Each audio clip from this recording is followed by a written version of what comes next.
M1 Macs are now an established part of the laptop marketplace, and even if you don't own one or even intend to buy one, you can't deny that they have made a huge impact. Intel is sweating. In fact, their CEO is about to resign. I'm not sure if that's 100% related, but I think it's at least a little bit more than coincidental. And even AMD is really getting a run for its money now. Now, Apple is undoubtedly a premium brand, and there have been many people discussing the merits or costs of the Apple tax in the past. In fact, at times it has been genuinely difficult to recommend buying certain Macs. They've never really been the most performant for the amount of money that they costed, and it really came down to other preferences. Maybe you use Final Cut Pro, in which case you kind of need to have a Mac. Maybe you just prefer Mac OS over Windows. Maybe you appreciate the long battery life or the many, many years of official support and the security of Mac OS. There's many factors that played into it, but almost never was someone buying a Mac because it offered them the most performance for the money. Until now.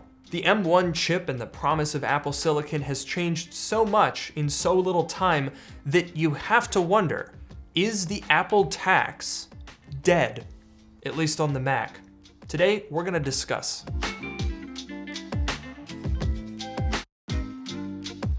There's an old saying that goes, "Jack of all trades, master of none." This is basically the way that I would describe Macs, at least historically. They were always very good overall computers, but they were never really the best at any particular thing. What Macs have always been, or at least for the past 20 years or so, is a good overall package. But in the past couple of years, that jack of all trades, master of none has become somewhat of a detriment for Apple because it's become harder and harder to justify based on those broadly good things when there were other competitive laptops that were better in some very key areas. I mean, take the 16-inch MacBook Pro, for example. This is a laptop that I and so many people absolutely love. It was a huge upgrade over the 15-inch MacBook Pros that preceded it, but even so, if you're looking at $2,700, $3,000 for some of the higher end configurations of the 16-inch MacBook Pro, you can find other laptops that are thin, light, with good battery life, good displays, similar processors, and better graphics for the same or less money. But there's a wrinkle with this analogy because, you see, the real saying actually goes, "Jack of all trades, master of none," but oftentimes better than master of one. And that's a really key distinction, especially now. See, if you put up any computer in the world and say, here's a great computer, there's always going to be someone who says, here's one that's less expensive and is better in this particular way, that is a master of one particular thing. But that's not strictly relevant because most people aren't buying a computer based on one specific facet. And that's what Apple's strategy had been. They weren't going to sacrifice the overall package in order to excel in one particular area, but they weren't really doing well enough overall that it still made sense. Now though, things have changed, because if you actually break down and examine the things that we all like from a laptop, specifically in this case, we're going to talk about the mid-range portable laptops, because that's what the M1 Macs are, then it starts to get very interesting. You've got portability, the quality of the display, the battery life, the price, the performance, the graphics, and also, the build quality. That's important. Some people don't care about it, some people do. When you look at all of those different factors, you have to ask yourself, is there anything that can beat the MacBook Air or the MacBook Pro in all of those, or at least enough of those that it would be considered a better computer? Now, in the past, there were definitely very fair arguments to be made that Apple was lagging on a lot of those things. Take the 2020 MacBook Pro. It had basically the same processors that everyone else was using, but at about a $300 markup over what you could get for a similar display, similar battery life, and similar RAM and storage. But now, if you look at the M1 MacBook Pro, I would offer you a challenge.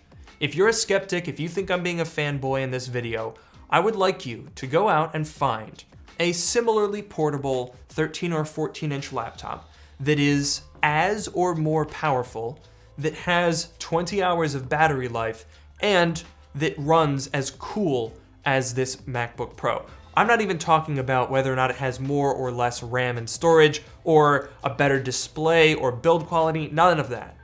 Just find me a single laptop that is as performant as the M1, offers the same battery life and the same thermal efficiency. It's not possible. I'm sorry, but it is not possible to get all of those factors. I mean, first of all, in terms of performance, Intel is completely toasted.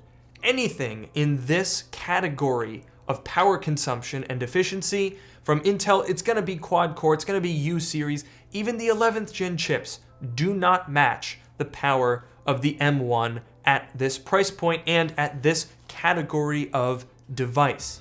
It's simply not possible. AMD does have offerings that can get up there with the M1 and even beat it at times for a similarly performing chip. But even then, whether you're going for Intel or AMD, you're not going to find a single laptop that, like the MacBook Pro, is completely silent and runs at essentially room temperature all the time, even when under load. Now, let me be clear. You can absolutely buy a Windows laptop that is both cheaper and more powerful than a MacBook Pro. But that's why the analogy that I brought up earlier with the jack of all trades, master of none, but oftentimes better than master of one is so important. Because if it's only better in terms of price and performance, then what are you sacrificing?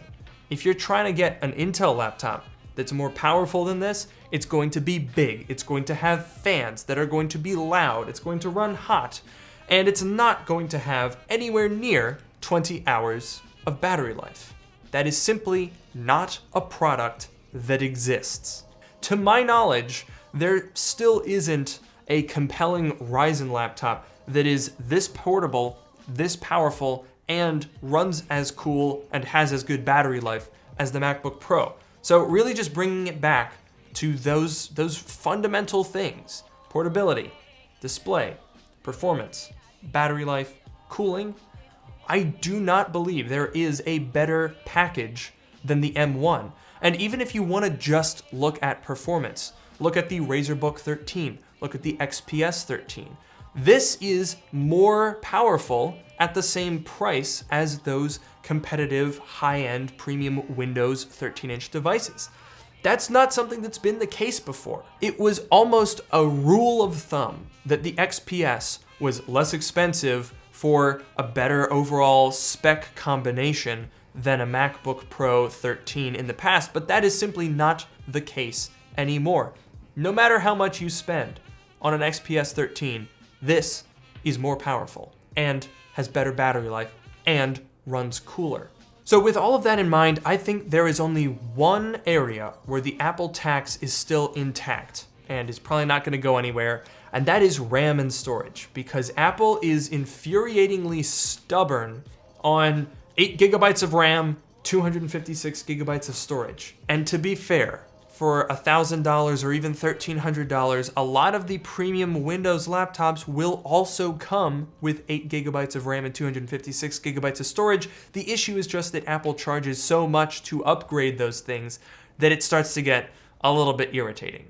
However, setting aside that specific detail, I think the Apple tax is gone. It's crazy to say, but the M1 Macs are not just good for a Mac, but they are now starting to even be better value than some PCs. That's a crazy thing, because as much as I've loved Macs, in the past, there was really no way of getting around the fact that you could get a PC that was more powerful for less, right? That was just kind of an established fact. And I talked about that in a number of my videos. But the big clue to me that things are really changing is that over the past couple of weeks, as I've had friends and family members come to me and say, I'm looking to get a new laptop in this price range, and this is what I'm looking at, what do you think is the best option?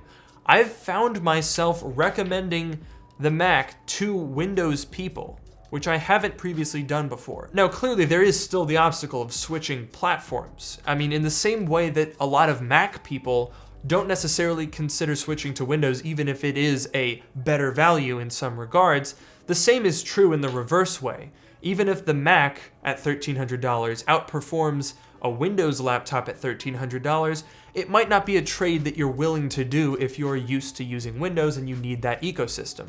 But the very fact that the MacBook Pro is now competitive from a performance and value standpoint is very new and very, very interesting. And that's part of the beauty of the tech space. We have so many different people with so many different viewpoints talking about preferences and use cases. And that shouldn't change. I don't want everyone to buy a Mac. I don't want the Mac to be the only option. But what excites me about Apple Silicon is not just how good it is, but how good it's going to inspire other people to be as well. And if you're looking forward to seeing my coverage of all of this new and exciting stuff, make sure to be subscribed to the channel. Also, go ahead and follow me on Twitter at Luke Miani and check out my subreddit in the description below. And with that, I will see you all in the next video.